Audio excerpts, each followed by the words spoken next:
In this video, we're going to look at how to make use of sum and difference formulas, okay? So one of the things that you can do with these sum and difference formulas is you can leave a little space because I'm going to put something right there. You can find the exact value, okay, of some expressions without having to resort to your calculator, even when the angle is not one of the angles in a special right triangle. Okay, let me show you what I mean. So for instance, we could find the exact value of something like cosine of 15 degrees. Okay, or something like the sine of 5 pi over 12. Or the tangent, maybe 75 degrees, okay? By using the sum and difference formulas together with the sine, cosine, or tangent of the angles in a special right triangle, or the angles that you have around your unit circle. So at this point, you want to either get out your unit circle so you can make use of it, or take your special right triangles and have those handy.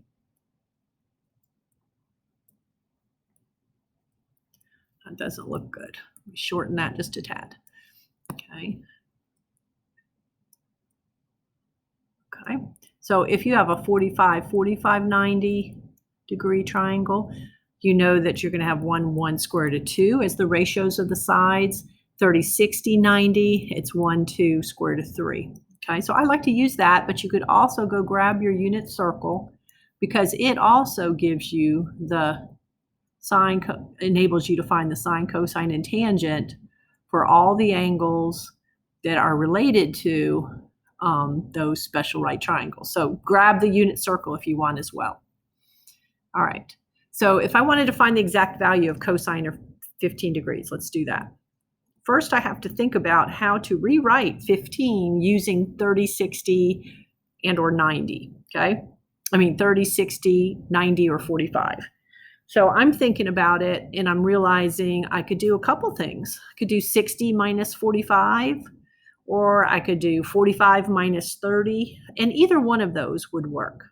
So if I rewrote it as the cosine of, say, 60 minus 45, 60 degrees minus 45 degrees.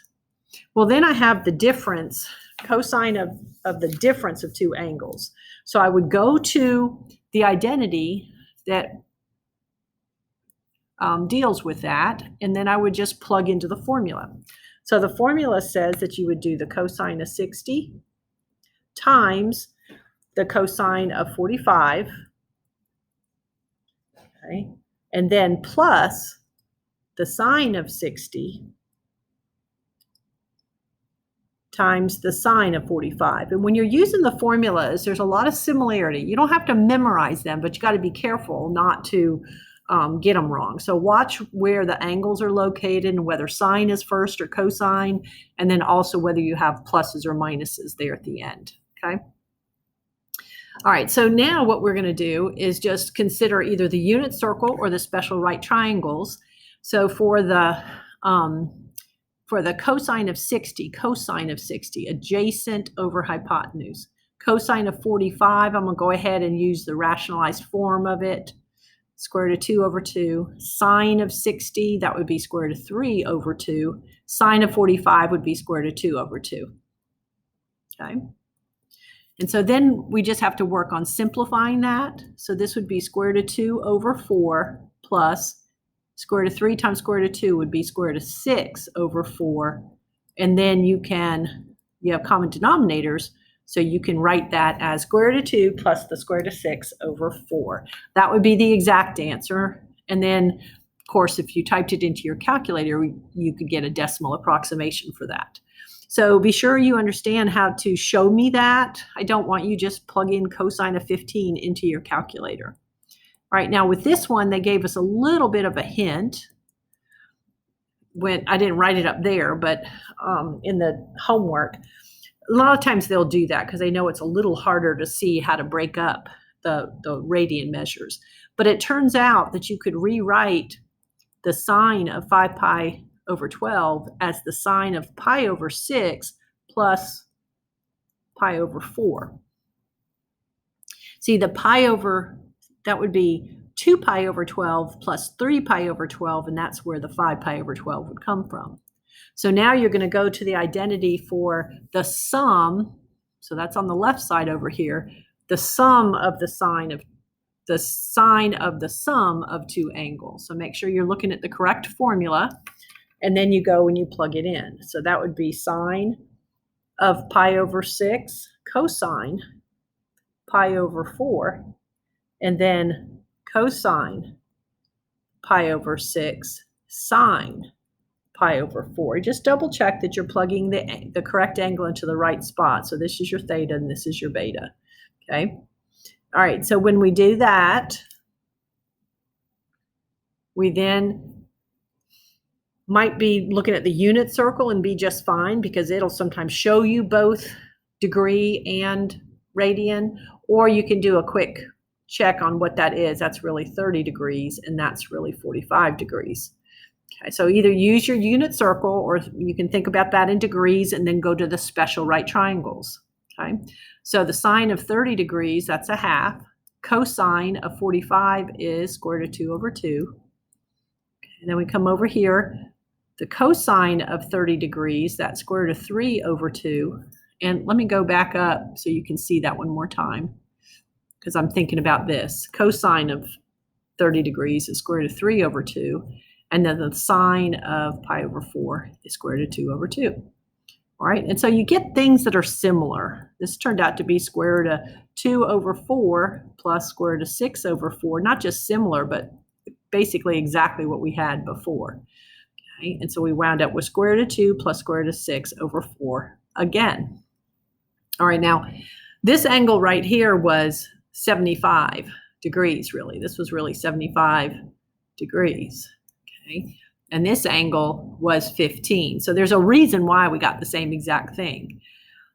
Okay, you can think about it. If you're in a triangle and one angle's 75 degrees and the other's 15, that's going to be a right triangle.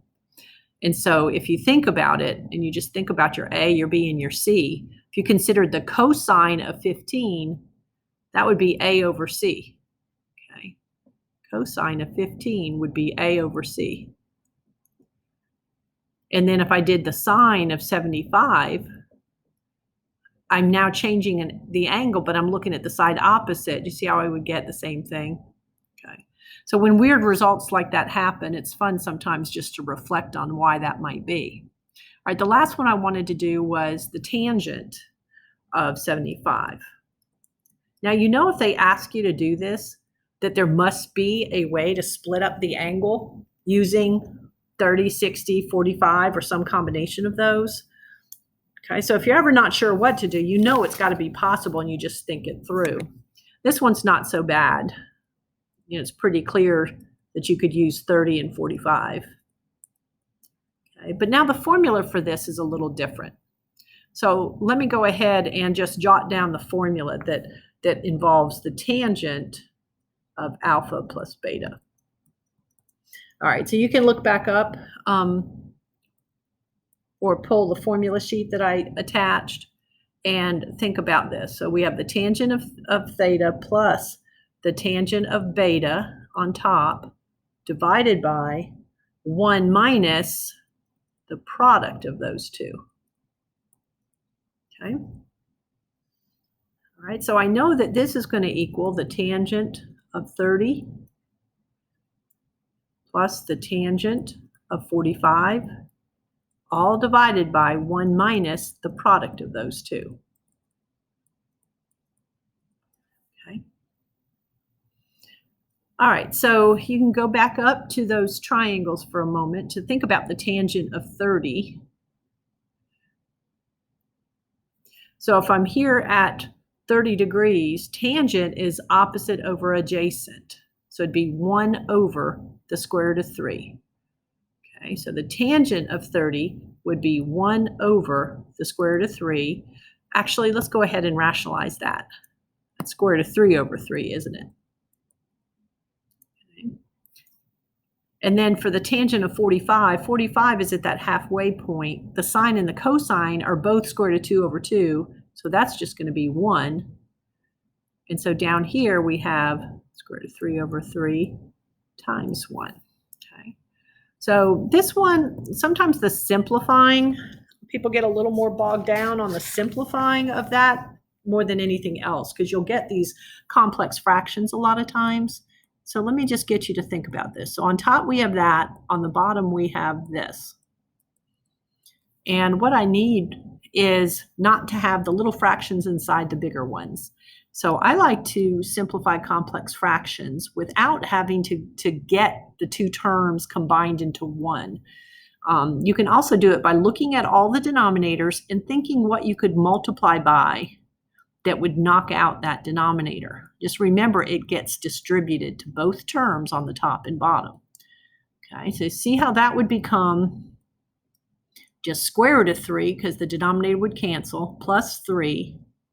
And then down on the bottom, I would have 3, and then minus square root of 3. All right, so we're kind of close to finished. I've got my complex fractions dealt with, but now I have this radical in the denominator.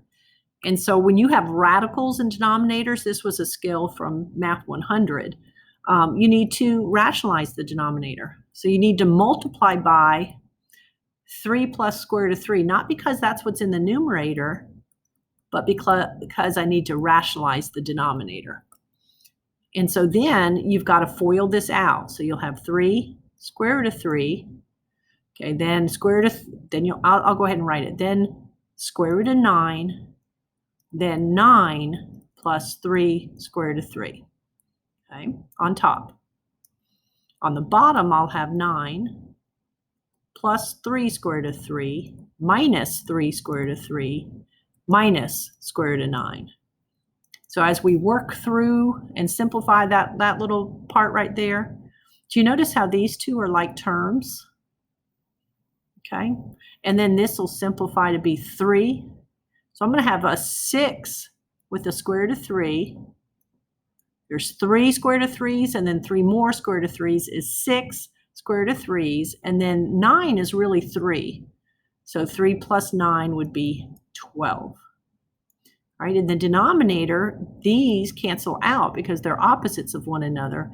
Again, this is 3, so I have 9 minus 3, which is really 6. So there's a lot of basic algebra you need to be reminded of, and that is sometimes a real stumbling block for people. So you have to get back up to speed on complex fractions, and then FOILing, and then understanding when you multiply out expressions involving radicals. You got to keep straight about combining like terms and that sort of thing. So here, we're almost done, but here I notice that 6 is really a factor of the numerator. I could factor out a 6, and I'd have a square root of 3 plus 2 left.